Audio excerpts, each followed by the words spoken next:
Chemistry part 1 BSc third final year इकाई 2 प्रश्न 8 चुंबकीय सुग्राहिता मापन की गास विधि का वर्णन कीजिए।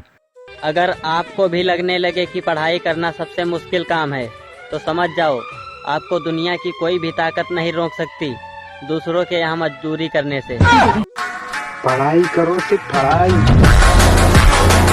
उत्तर एक गास की विधि। इस विधि को फ्रेंच वैज्ञानिक गास ने सन 1889 में प्रस्तुत किया। यह पदार्थ की चुंबकीय सुग्राहिता ज्ञात करने की एक प्रमुख व आसान विधि है। इस विधि में साधारणतः ठोस द्रव या विलयन के रूप में 0.5 से 1 ग्राम मात्रा का उपयोग किया जाता है।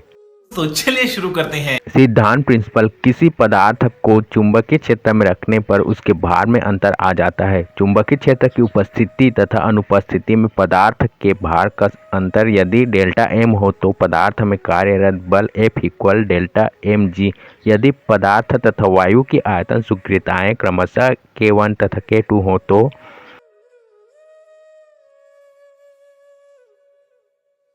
जहाँ A इक्वल नली के अनुप्रस्थ काट का क्षेत्रफल म्यू नॉट इक्वल वायु की पारगम्यता H इक्वल चुंबकीय क्षेत्र की शक्ति है। बात तो सही है। चूंकि K1 इक्वल काई B इक्वल 2/F/H² M, जहाँ L इक्वल नली की लंबाई तथा M इक्वल पदार्थ की मात्रा, अतः आणविक सुग्राहिता काई M के लिए निम्नलिखित संबंध प्राप्त होता है, जहाँ M इक्वल पदार्थ का अणुभार। उपकरण ऑपरेटर्स। इस विधि के उपकरण को चित्र में प्रदर्शित किया गया है। अभी मजा आएगा ना भिड़ो। विधि प्रोसीजर। दिए गए पदार्थ के चूर्ण को सैंपल नली में भरकर इसे वैश्लेषिक तुला में लटका देते हैं। सैंपल नली चित्रानुसार विद्युत चुंबकीय क्षेत्र में लटकी रहती है। पहले पदार्थ का भार ज्ञात कर लेते हैं। इसके बाद 5000 से 15000 ओर्स्टेड शक्ति का चुंबकीय क्षेत्र उत्पन्न कर पदार्थ का पुनः भार ज्ञात कर लेते हैं।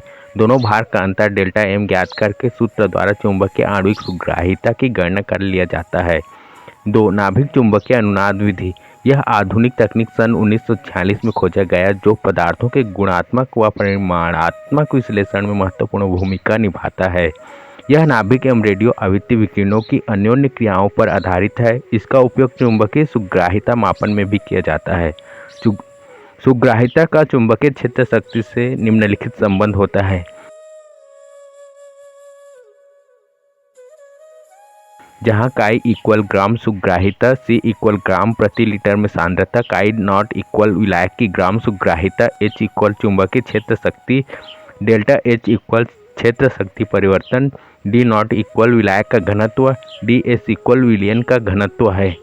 मौत को छू के टक से वापस आ सकता हूँ। अनुचुंबकीय पदार्थों के लिए उनके जलीय विलयन में संदर्भ पदार्थ की भांति 2% तृतीयक ब्यूटाइल एल्कोहल मिला देते हैं। 2% तृतीयक ब्यूटाइल एल्कोहल का जलीय विलयन अलग से नाभिक चुंबकीय अनुनाद नलिका की कोशिका नली में बाह्य संदर्भ के रूप में लेते हैं। तृतीयक ब्यूटाइल एल्कोहल के लिए मेथिल प्रोटॉनों की सामान्यतः 2 अनुनाद रेखाएं दिखाई देती हैं। इसका कारण दोनों विलयनों की आयतन सुग्राहिताओं में अंतर है।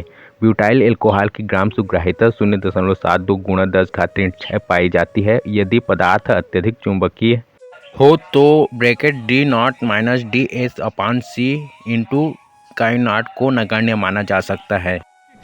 अबे जल्दी बोल, कल सुबह पनवेल निकलना है। प्रश्न 9 चुंबकीय सुग्राहिता मापन की भटनागर-माथुर विधि का वर्णन कीजिए। उत्तर भटनागर-माथुर विधि। भटनागर-माथुर method.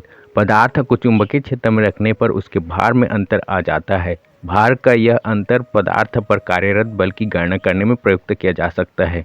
F equal delta M G. अब यदि भार के स्थान पर एक स्प्रिंग युक्त तार से नली को लटकाकर स्प्रिंग का विस्थापन ज्ञात कर लिया जाए तो भी बल की गणना संभव है।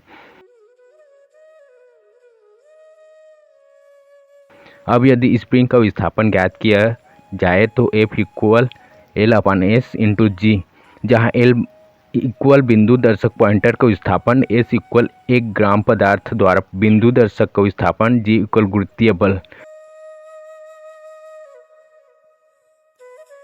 जहाँ K1 इक्वल पदार्थ की आयतन सुग्राहिता, K2 इक्वल वायु की आयतन सुग्राहिता, A इक्वल नली के अनुप्रस्थ काट का क्षेत्रफल, H इक्वल चुंबकीय क्षेत्र शक्ति, म्यू नॉट इक्वल वायु की पारगम्यता। क्या साबित करना चाहता है तू?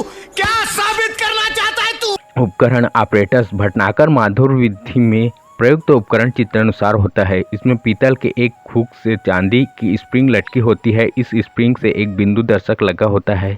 यह बिंदु दर्शक एक पैमाने की ओर संकेत करता है। इस पैमाने पर संकेतक बिंदु दर्शक का विस्थापन ज्ञात किया जाता है। विधि प्रोसीजर।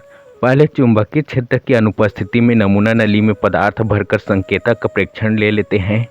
पदार्थ को नली में लगे निशान तक चूर्ण रूप में भर लिया जाता है। द्रव होता है तो भी निशान तक ही भरते हैं।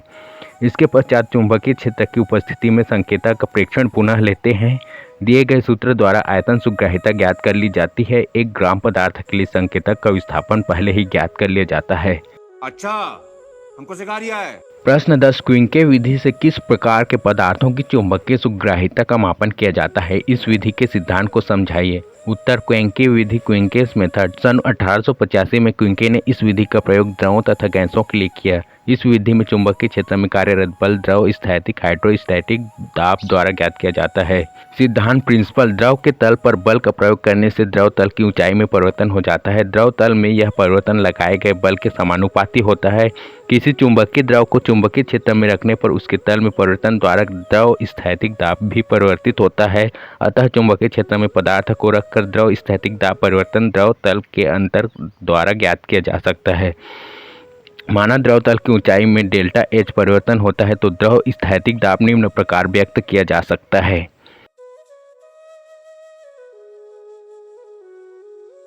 जहां टाउ इक्वल घनत्व ए इक्वल अनुप्रस्थ काट का क्षेत्रफल।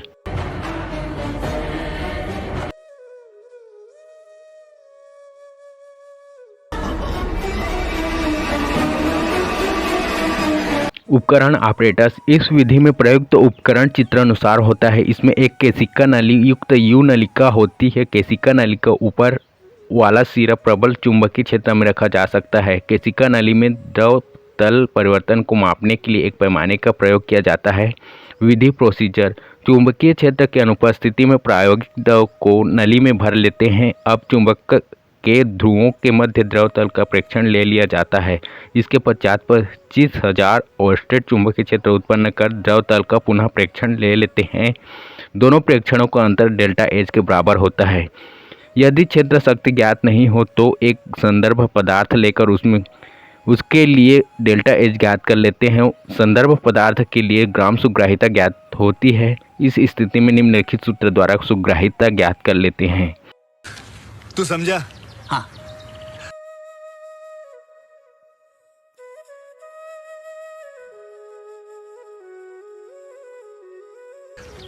नहीं, तू समझा नहीं।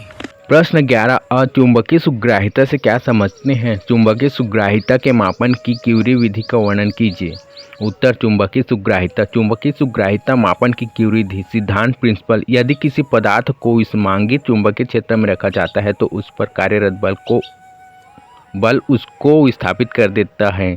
यह बल युग्म के बराबर होता है जो उस पदार्थ को मूल स्थिति में लाने के लिए आवश्यक होता है। विसंमांगी चुंबकीय क्षेत्र में निम्नलिखित सूत्र का उपयोग किया जाता है।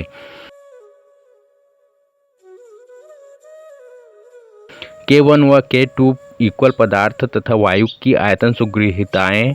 V इक्वल पदार्थ का आयतन। W इक्वल पदार्थ की मात्रा। X1 व X2 इक्वल पदार्थ तथा वायु की मात्रा सुग्राहिताएं। HY इक्वल y अक्ष के सापेक्ष चुंबकीय क्षेत्र शक्ति। dHy/dx इक्वल HY का x अक्ष के सापेक्ष परिवर्तन। अरे बेटे, तुझे थकान नहीं लग रही क्या? उपकरण ऑपरेटर्स। क्यूरी का तुलना निम्न चित्र में प्रदर्शित है। इस उपकरण में एक मरोड़ भुजा T एक मरोड़ सिरे J से एक पतले तार द्वारा जुड़ी होती है। मरोड़ भुजा का एक सिरा C नमूना नली को लटकाने के काम आता है। नमूना नलिका चुंबकीय ध्रुवों के मध्य मुक्त रूप से घूम सकती है। चुंबकीय क्षेत्र में नमूने पर आकर्षण या प्रतिकर्षण द्वारा मरोड़ भुजा घूमती है। इसकी यह हलचल एक संकेतक या दर्पण M द्वारा लैंप तथा पैमाने की मदद से ज्ञात कर ली जाती है। चुंबक को धीरे धीरे घुमाते हैं जिससे पदार्थ से पीछे होती जाए तथा अधिकतम विचलन प्राप्त हो जाए। शून्य के दोनों ओर अधिकतम विचलन के लिए प्रेक्षण लिया जाता है। शोधन।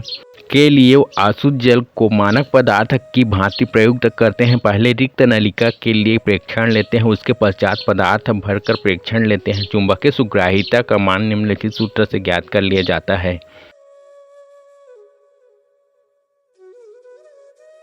जहाँ K1 इक्वल मानक पदार्थ की सुग्राह्यता, M1 इक्वल मानक पदार्थ की मात्रा, M इक्वल प्रायोगिक पदार्थ की मात्रा, K इक्वल प्रायोगिक पदार्थ की सुग्राह्यता, X2 इक्वल रिक्त नलिका के लिए विचलन, X इक्वल प्रायोगिक पदार्थ के लिए विचलन, X1 इक्वल मानक पदार्थ के लिए विचलन। यदि मानक पदार्थ के साथ प्रेक्षण नहीं लेते तो dHy/dx का मान परीक्षण कुंडली तथा प्रक्षेप या बैलिस्टिक धारा मापी द्वारा ज्ञात करके निम्न सूत्र का उपयोग कर ज्ञात करते हैं।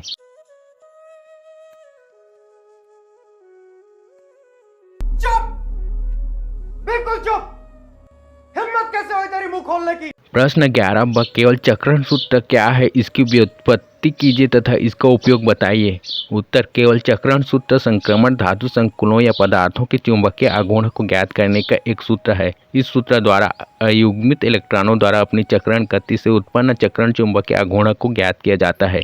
व्युत्पत्ति डेरिवेशन, इलेक्ट्रॉन अपने अक्षा में गति करता है जिसे चक्रण गति कहते हैं। इलेक्ट्रॉन पर ऋणावेश होता है, अतः आवेशित कण की चक्रण गति के कारण उसमें चक्रण कोणीय संवेग स्पिन एंगुलर मोमेंटम उत्पन्न है तथा इलेक्ट्रॉन एक छोटे चुंबक की भांति व्यवहार करता है। यह चुंबकीय व्यवहार चक्रण चुंबकीय आघूर्ण उत्पन्न करता है।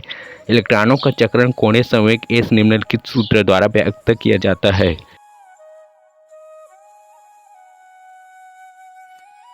बंद करो, हाथ जोड़ के मैं मोदी साहब से गुजारिश करता हूँ। जहाँ H इक्वल प्लांक स्थिरांक, S इक्वल चक्रण क्वांटम अंक, चक्रण चुंबकीय आघूर्ण μS तथा चक्रण कोणीय संवेग S के अनुपात को लैंडे विपाटन कारक GS कहते हैं।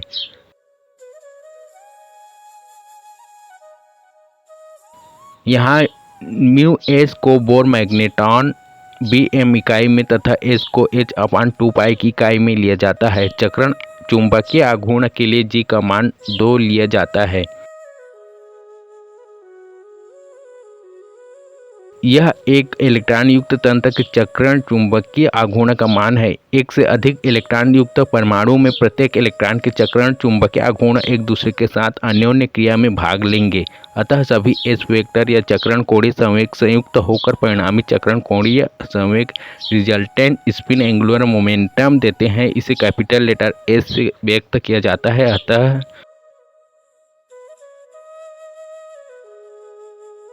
ये सब क्या देखना पड़ रहा है? अच्छा है मैं अंधा हूँ। उपर्युक्त सूत्र केवल चक्रण सूत्र कहलाता है। इस सूत्र से परिकलित चुंबकीय आघूर्ण के मान को केवल चक्रण मान स्पिन ओनली वैल्यूज कहते हैं। कुछ प्रथम संक्रमण श्रेणी धातु आयनों में चक्रण चुंबकीय आघूर्ण के कारण ही चुंबकीय आघूर्ण पाया जाता है। इन आयनों का कक्षक चुंबकीय आघूर्ण दूसरे परमाणुओं, आयनों या अणुओं की उपस्थिति से संकुचित हो जाता है क्योंकि इलेक्ट्रॉन की कक्षकीय गति प्रतिबंधित हो जाती है। इस प्रकार इन धातु आयनों के चुंबकीय आघूर्ण में कक्षक चुंबकीय आघूर्ण का योगदान नहीं पाया जाता है। उपयोग यूजेस केवल चक्रण सूत्र से किसी धातु संकुल में अयुग्मित इलेक्ट्रॉनों की संख्या ज्ञात की जा सकती है। Hey, y'all, come look at this.